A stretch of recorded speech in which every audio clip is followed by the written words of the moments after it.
This is what happens when you start digging into outboard motor performance secrets that the marine industry doesn't want you to know.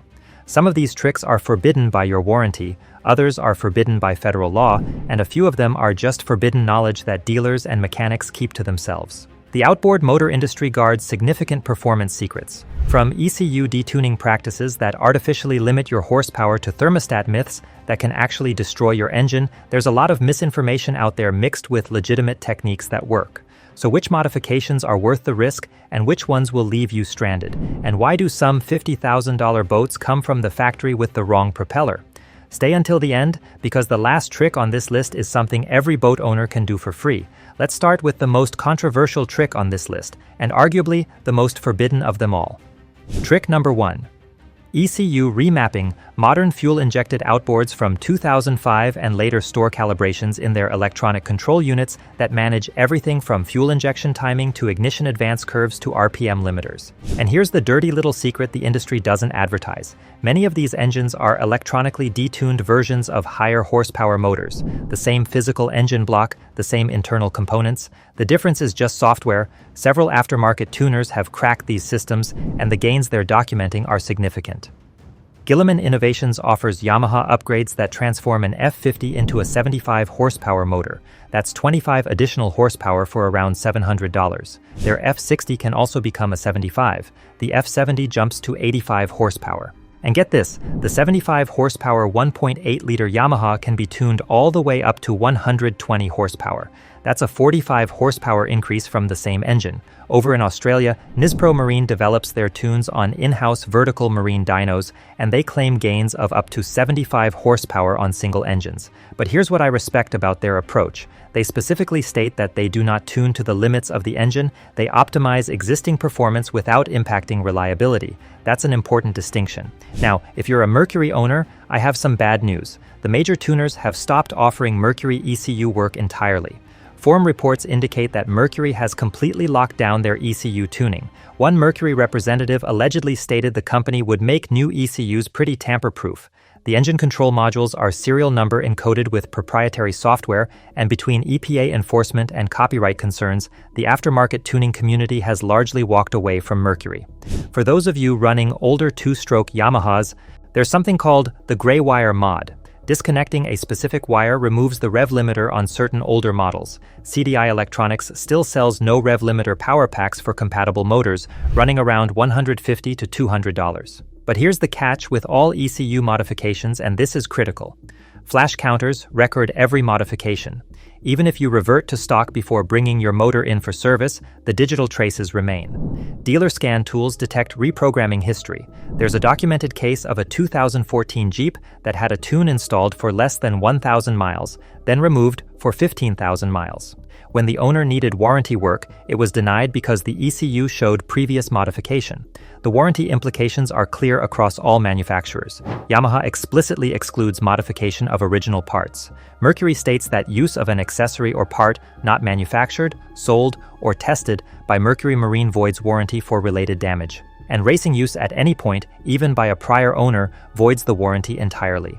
Suzuki's language covers any motor modified or altered, including the installation of performance accessories and fitment of non-genuine parts. So is ECU tuning worth it? That depends entirely on your situation. If your motor is out of warranty and you understand the risks, the performance gains are real. But if you're counting on warranty coverage, this is a non-starter. Trick number 2, the propeller secret. This is the single biggest performance gain available to any boat owner, and most people are running the wrong propeller right now without even knowing it. A wrong propeller choice can cost you 5 to 10 knots of top speed. Let that sink in. You could be leaving 10 knots on the table because nobody took the time to match your prop to your boat, your motor, and your typical load. Here's the fundamental relationship every boat owner needs to understand.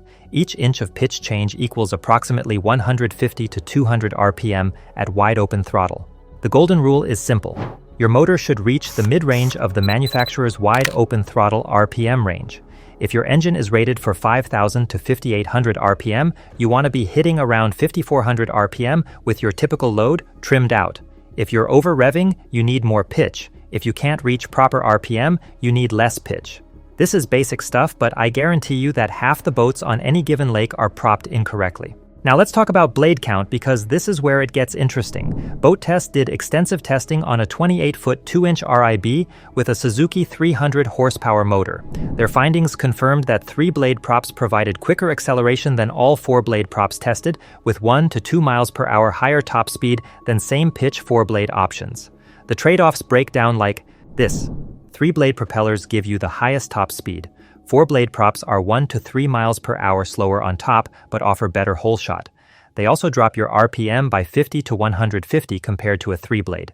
5-blade propellers offer the best hole shot but the lowest top speed, dropping RPM by 150 to 200 compared to a 3-blade. So which one should you choose? It depends on what matters to you. If top speed is your priority, stay with 3 blades. If you're pulling skiers or need to get on plane quickly with a heavy load, consider 4 blades. Here's another propeller secret that most boat owners have never heard of: cupping. A 2022 study published in the Journal of Marine Science and Engineering documented 5.4 to 6.6% fuel efficiency improvement from properly cupped propellers. Cupping reduces RPM by 100 to 200 at wide-open throttle while reducing cavitation and allowing higher trim angles without ventilation. The rule of thumb is to reduce your design pitch by 1 to 2 inches when switching to a cupped prop. And then there's the stainless steel versus aluminum debate. Stainless steel propellers deliver up to 10% higher top speed and 10 to 20% better fuel economy compared to aluminum. The reason comes down to blade thickness. Aluminum props flex under high horsepower, effectively lowering pitch and reducing performance. If you're running anything over about 100 horsepower, stainless is worth the investment. One more thing, lab finish props can add 1 to 1.5 miles per hour. Mercury offers a 40-point blueprinting process that includes perfect blade balance, matched cupping across all blades, and sharper trailing edges. It costs around $500 to have an existing prop lab finished, but on a performance application, that speed gain is measurable. The bottom line on propellers is this: before you spend money on anything else, make sure you're running the right prop. It's the highest return on investment modification available. Trick number 3, gear ratio swaps. This is one of the more advanced modifications, but the results can be dramatic. There's a well-documented case study involving the Suzuki DF200SS. Owners who swapped from a 2.5 to 1 gear ratio to a 2.0 to 1 lower unit reported an average 8 mile per hour speed increase on smaller craft. The cost runs $3,000 to $4,000 for the complete lower unit, so this isn't cheap, but 8 miles per hour is a massive gain. Understanding the trade-off is important. Mercury uses lower numerical ratios, around 1.75 to 1, which optimizes for top speed on lighter boats. Suzuki uses higher numerical ratios, around 2.08 to 1, which prioritizes torque and thrust. Let me break down what this means at 6,300 engine RPM. With Suzuki's 2.08 to 1 ratio, your prop spins at about 3,029 RPM. With Mercury's 1.75 to 1 ratio, the same engine speed produces 3,600 prop RPM. That faster prop spin translates to higher top speed potential, but there's always a trade-off. You lose thrust for heavy loads and climbing in rough water. Models that offer gear ratio flexibility include Mercury Racing with multiple lower unit designs, the 7 Marine 627, which offers ratios ranging from 2.33 to 1 all the way down to 1.47 to 1, and Yamaha's standard versus high thrust versions. This modification is best suited for specific applications where you know exactly what you need: race boats, light bay boats, specific tournament setups. For the average recreational boater, proper propeller selection will get you most of the way there without the expense and complexity of a lower unit swap. Trick number 4, fuel additives. What actually works? There's more snake oil sold in the fuel additive market than just about anywhere else in the marine industry, so let's cut through the marketing and look at what independent testing actually shows. Practical Sailor magazine conducts laboratory testing that's considered the gold standard for marine product evaluation. Their most important finding on fuel additives might surprise you. None of the tested fuel additives prevented phase separation. That's the most troublesome ethanol problem, and every manufacturer claim about preventing separation failed under controlled testing. Let me repeat that. No additive will prevent phase separation. If you leave ethanol fuel sitting long enough in the wrong conditions, it will separate regardless of what you pour into the tank. However, additives do help with other problems. For stabilization, Practical Sailor rated Stay-Bil Marine formula as their best choice, offering the best value with excellent oxidation stability. Startron earned their budget buy rating for its remarkably low non-volatile content and enzyme-based formula. On the other end of the spectrum, PRIG showed the worst results with the longest separation times, cloudy water, and ragged layer formation. Esorb at high doses leaves 2% non-volatile residue, which can be harmful to two-stroke lubrication. Here's the distinction most boat owners miss. Fuel stabilizers like Stabil and Startron serve a completely different function than carbon deposit cleaners like Seafoam, Ringfree, and Techron. They are not interchangeable. The consensus among professionals is to use both types for complete protection. If you want to avoid ethanol problems entirely, here's what actually works based on evidence. First, use ethanol-free fuel when possible. One mechanic with 30 years of experience reports never seeing an ethanol-related failure in engines that exclusively used ethanol-free fuel. Second, install a water-separating fuel filter on all boats. Third, keep tanks full during storage to minimize condensation. Fourth, add stabilizer at every fill-up, not just for winter storage. And fifth, never let fuel sit more than 30 days untreated. Oxidation begins in as little as 15 days. Trick number 5, exhaust modifications and jackplate optimization. Let's talk about how exhaust gas leaves your motor, because this affects performance more than most people realize. Modern outboards use through-hub exhaust, where the gases exit through the center of the propeller hub. This provides better acceleration and hole shot with quieter operation. Racing setups often use overhub exhaust, where gases exit above the propeller. This allows the engine to spool up more quickly by essentially entraining the propeller in a mix of air and exhaust. You sacrifice hole shot, but you gain high-speed performance. Some racers drill exhaust relief holes in the midsection to improve throttle response and help the motor spool up faster. For Mercury 2-stroke V6 engines in the 2-liter to 2.5-liter range, swapping a 150 or 175 horsepower tuner pipe for a 200 or 225 horsepower tuner can improve upper IRPM performance. But here's the critical warning: exhaust modifications without corresponding fuel system adjustments risk melted pistons from lean conditions. This is not a modification for beginners. Now, jackplates are a different story entirely. This is a modification that delivers real, measurable performance gains without the same level of risk.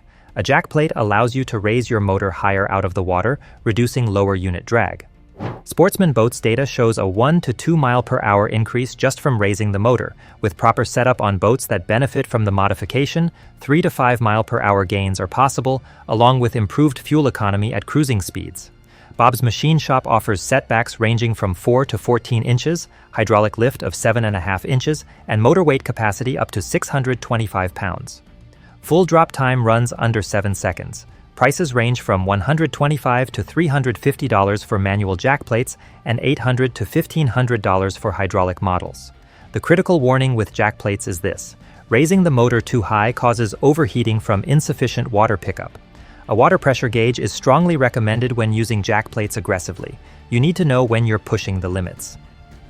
Trick number 6. Hidden maintenance secrets.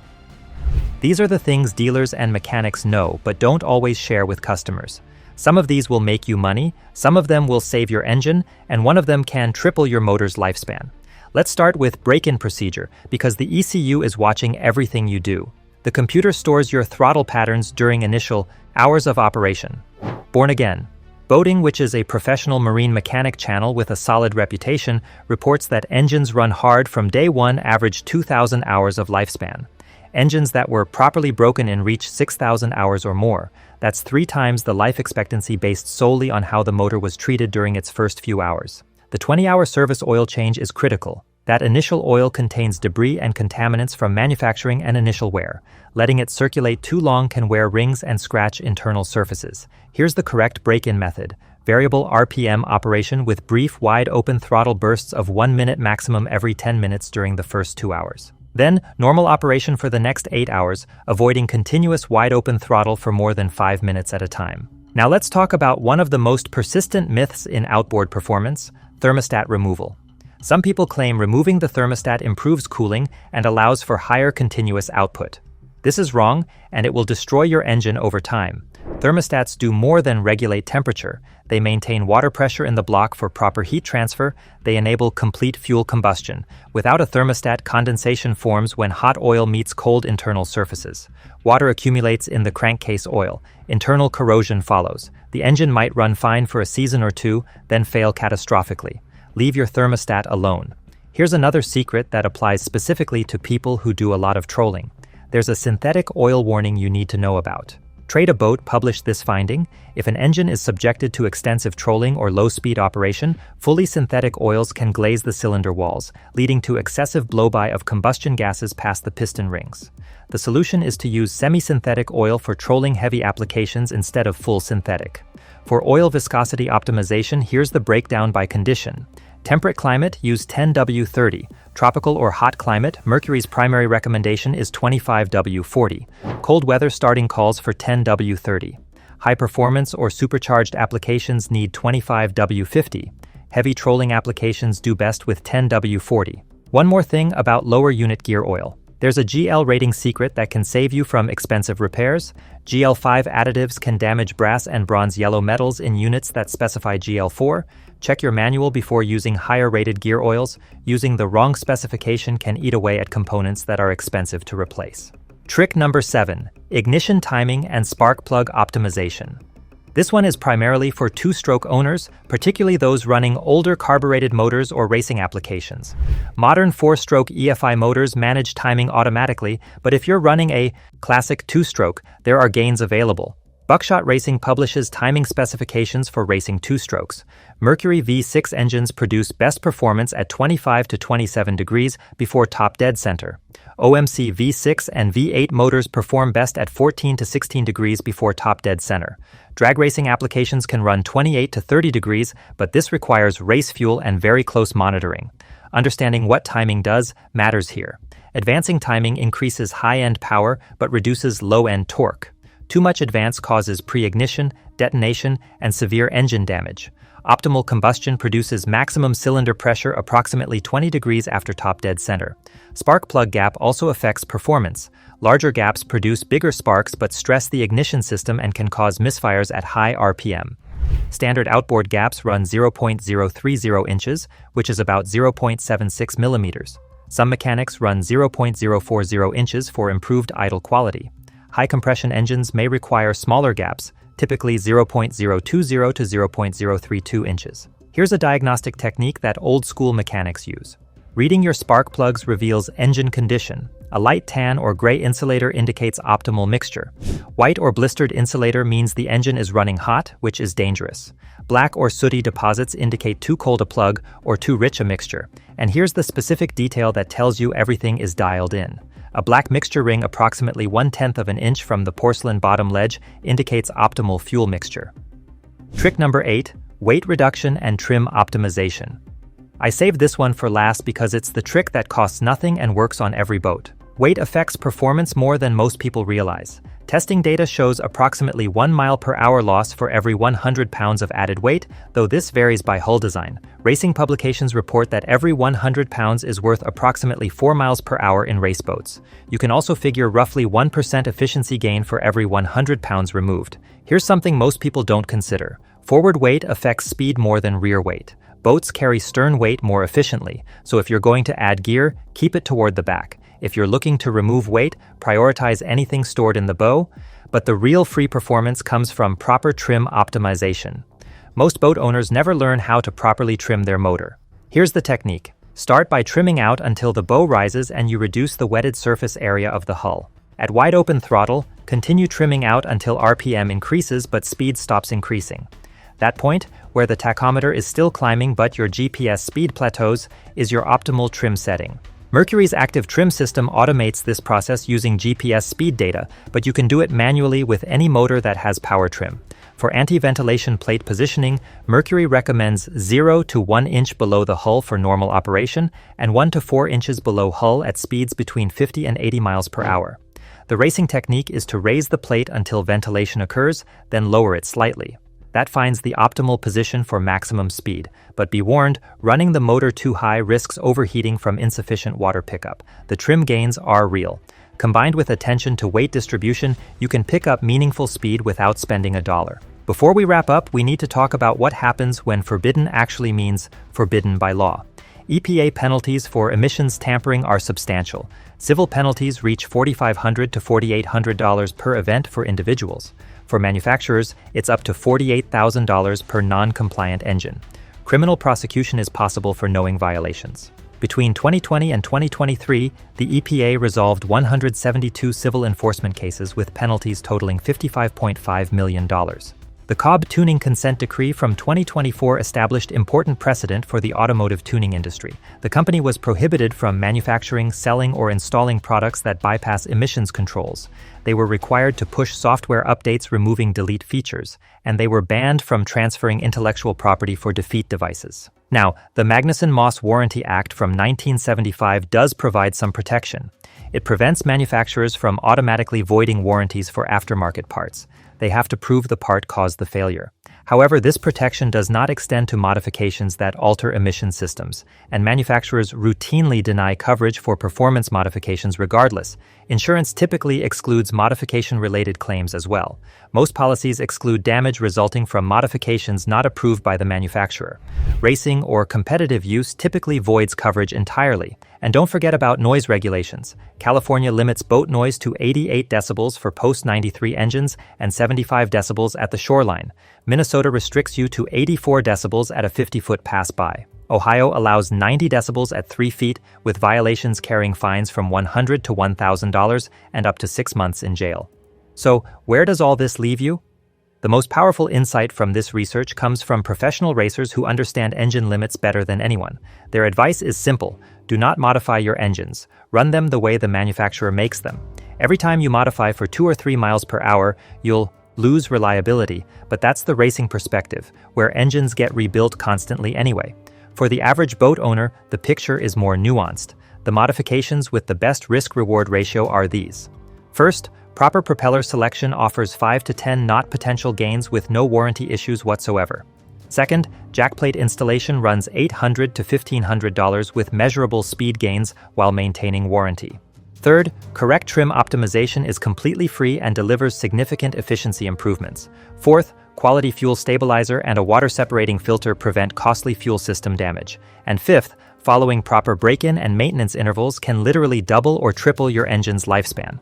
The modifications with significant risks include ECU remapping, which voids warranty, leaves permanent digital traces, and carries potential EPA violations. Exhaust modifications risk lean conditions and catastrophic failure.